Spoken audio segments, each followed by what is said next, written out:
കൃഷ്ണ ഗുരുവായൂരപ്പ ശരണം. ഉച്ചപൂജ തൊഴുതു കേട്ടോ. നല്ല സന്തോഷമായി. ഇന്നിപ്പോൾ 1-ാം തീയതി അല്ലേ. ഇന്നിപ്പോൾ പുതിയ മേൽശാന്തിയാണ്. പുതിയ മേൽശാന്തി വന്നു. ഇനി 6 മാസത്തിന് പുതിയ മേൽശാന്തിയായ പുതുമന ഇല്ലത്തെ ശ്രീജിത്ത് നമ്പൂതിരിയാണ്. അദ്ദേഹമാണെന്ന് ഉച്ചപൂജ ഉണ്ടായിരുന്നത്. ഉച്ചപൂജയ്ക്കുള്ളതൊക്കെ പറഞ്ഞു കൊടുത്തുള്ളത് നമ്മളെ തന്ത്രി ചേനാസ് കൃഷ്ണൻ നമ്പൂതിരിപ്പാടാണ്. അദ്ദേഹവും കൂടെ നിന്നിട്ടാണ് ഇതൊക്കെ പഠിപ്പിച്ചു കൊടുക്കുന്നത്. ഇന്നത്തെ പൂജ ഇന്ന് മുതൽ ഗുരുവായൂരപ്പൻ്റെ അമ്മസ്ഥാനത്താണല്ലോ മേൽശാന്തി, അച്ഛൻ സ്ഥാനത്ത് തന്ത്രി. അപ്പോൾ അത് ഒക്കെ എല്ലാതും ഒരു വിടാതെ പഠിപ്പിച്ചു കൊടുക്കണമല്ലോ. അപ്പോൾ അത് പഠിപ്പിച്ചു കൊടുത്തു.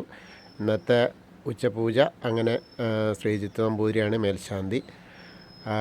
ഇന്ന് കളഭാലങ്കാരം ഉണ്ടായിരുന്നത് പഴയം സുമേഷോദിക്കനാണ്. ഇന്ന് വളരെ കേമായിട്ട് ആദ്യം തന്നെ ദശാവതാരത്തിലെ ആദ്യത്തെ അവതാരമായ മത്സ്യാവതാരമാണ് ഇന്ന് അവിടെ ചാർത്തിയിട്ടുള്ളത് കേട്ടോ.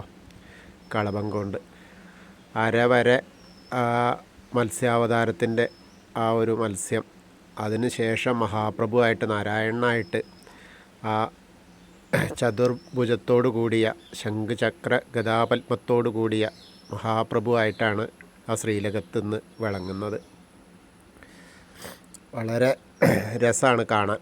നല്ല ആ ഒരു ഭക്തി വരുന്ന അതാണ്. ഗദ ചന്ദനം കൊണ്ട് കളഭം കൊണ്ട് ചാർത്തിയിട്ടുണ്ട്. താമര, നല്ലൊരു താമര, വിരിഞ്ഞ താമര കയ്യിൽ വെച്ചിട്ടുണ്ട്, പത്മം. പിന്നെ ശംഖുചക്രമൊക്കെ സ്വർണം കൊണ്ട്. പിന്നെ തിരുമുടി മാലകളുണ്ട്. നല്ല വലിയൊരു മാല ഉണ്ട്. പിന്നെ ഒരു നെക്ലസ് പോലത്തെ. പിന്നെ ഗോപീതിലകുണ്ട്. വളരെ നല്ല ആ ഒരു കാഴ്ച തന്നെയാണ് കേട്ടോ. ഇന്നത്തെ കാഴ്ച എന്ന് പറഞ്ഞാൽ അത് നമ്മളെ ശരീരവും മനസ്സുമൊക്കെ തണുക്കുന്ന തരത്തിലാണ്.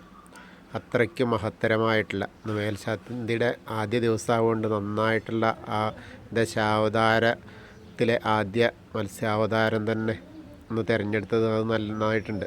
എനിക്ക് തോന്നുന്നു അവിടെ ചെന്നപ്പോൾ ഇന്ന് ഇത് മതിയെന്ന് ഗുരുവായൂരപ്പൻ പറഞ്ഞിട്ടുണ്ടാവും. അതാണ് ആ മത്സ്യാവതാരം. 1 തൊട്ട് തുടങ്ങണമല്ലോ. അപ്പോൾ അതായിരിക്കാം. എന്തായാലും നന്നായിട്ട് അങ്ങനെ ചാർത്തിയിട്ടുണ്ട്.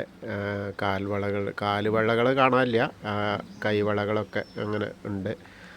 നല്ല ആ മന്ദാരപ്പൂവും തെച്ചിപ്പൂവും എല്ലാം കൂടി ചാർത്തിയ ആ ഒരു കാഴ്ച. നല്ല ഉണ്ടമാലയൊക്കെ നന്നായിട്ടിങ്ങനെ കാഴ്ച ഉണ്ട്. അത് കാഴ്ച എന്ന് വെച്ചാൽ നല്ല രസമായിട്ടുള്ള കാഴ്ചയാണ്. എന്തായാലും ഇന്ന് നമുക്ക് നമ്മളെ മനസ്സൊക്കെ തണുക്കാൻ തക്ക വണ്ണാണ് അവിടെ ചാർത്തിയിട്ടുള്ളത്. ആ ഒരു കാഴ്ച എല്ലാവരും കണ്ടോളൂ കേട്ടോ. ഗുരുവായൂരിലേക്ക് എത്തിയിട്ട് ആ ശ്രീകോവിലുള്ള മഹാപ്രഭുവിനെ, മത്സ്യാവതാരമൂർത്തിയെ കണ്ടു വണങ്ങിക്കോളൂ. ഗുരുവായൂരപ്പൻ നമ്മളെ എല്ലാ കാര്യങ്ങളും സാധിച്ചു തരും. അതിന് പറ്റുന്ന ആൾ തന്നെയാണ് കേട്ടോ ഗുരുവായൂരപ്പൻ.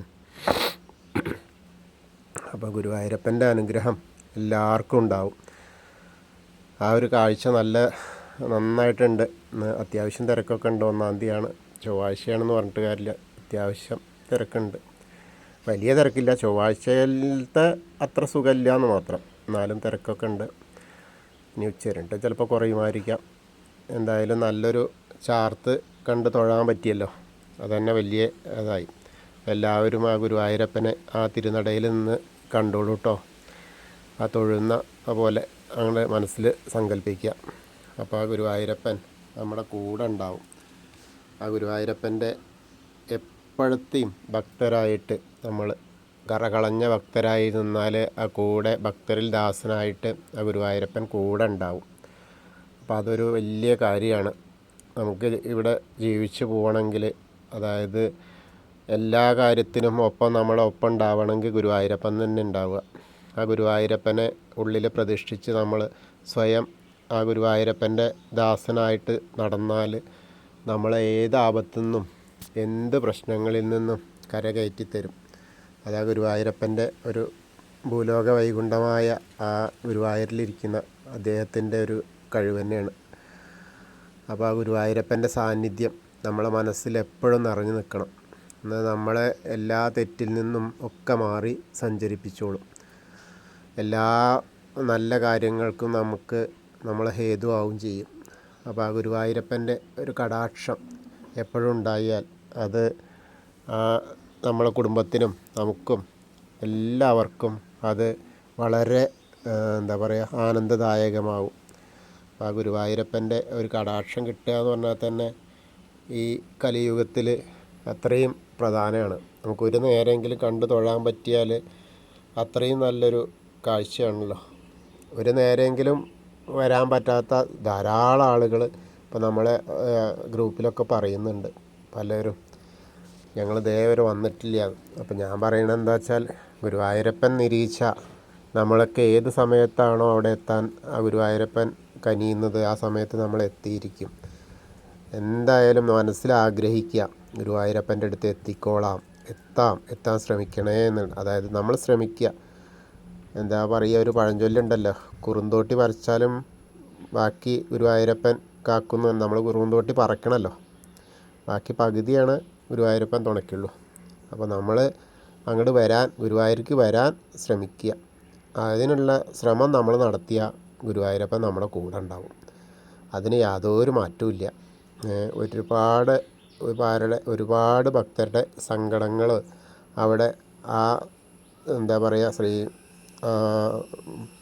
അവിടെ എത്തിക്കഴിഞ്ഞാൽ, മുന്നിലങ്ങോട്ട് എത്തിക്കഴിഞ്ഞാൽ, ഇപ്പോൾ നമുക്ക് എന്തൊക്കെയോ പറയാനുണ്ടാവും, പക്ഷെ ഒന്നും പറയാൻ നമുക്ക് നാവുകളില്ലാത്തൊരവസ്ഥയാവും. അത്രയ്ക്കും ആ ഒരു ഇതാണ് ആ ഗുരുവായൂരപ്പനെ ഒരു കാഴ്ച അങ്ങോട്ട് കണ്ടു കഴിഞ്ഞാൽ പിന്നെ നമുക്ക് വേറെ ഒന്നും പറയാനില്ല. നമ്മൾ എന്തൊക്കെയോ പറയാനാണ് അവിടെ എത്തുന്നത്. എന്താ പറയുക, എനിക്കത് വേണേ, എൻ്റെ ഇത് തീരണേ, എൻ്റെ കടങ്ങളെല്ലാം തീരണേ, അല്ലെങ്കിൽ എൻ്റെ രോഗപീഠ മാറണേ എന്നൊക്കെ പറയാനുള്ള ഉദ്ദേശത്തിൽ നമ്മൾ ചെന്നാലും അവിടെ ചെന്നിട്ട് ആ തിരുമുഖം കണ്ടു കഴിഞ്ഞാൽ നമുക്കൊന്നും പറയാൻ തോന്നില്ല. അപ്പോൾ എല്ലാം അറിയുന്ന ആളാവുകൊണ്ട് നമ്മളിനിപ്പോൾ ഒന്നും പറഞ്ഞില്ലെങ്കിലും എല്ലാറ്റിനും ഒരു തീരുമാനം അദ്ദേഹം ഉണ്ടാക്കി തരും കേട്ടോ. അപ്പോൾ നമ്മളെ കുറച്ചൊക്കെ നമ്മൾ പ്രാർത്ഥിച്ചാലും കേൾക്കുന്നില്ല എന്ന് നമുക്ക് തോന്നിയാൽ അത് നമ്മളോടുള്ള പരീക്ഷണമായിട്ട് കരുതുക. ഇന്ന് തന്നെ ഇപ്പോൾ പലരും കമൻറ്റിൽ പറഞ്ഞു, ഒരുപാട് പ്രാർത്ഥന ഉണ്ട്, പക്ഷേ ചില ആൾക്കാർക്ക് കാര്യങ്ങൾ നടക്കുന്നുണ്ട്, ചില ആൾക്കാർക്ക് നടന്നിട്ടില്ല. അപ്പം ഞാൻ പറഞ്ഞു, ഇനിയും കാല് വിടണ്ട.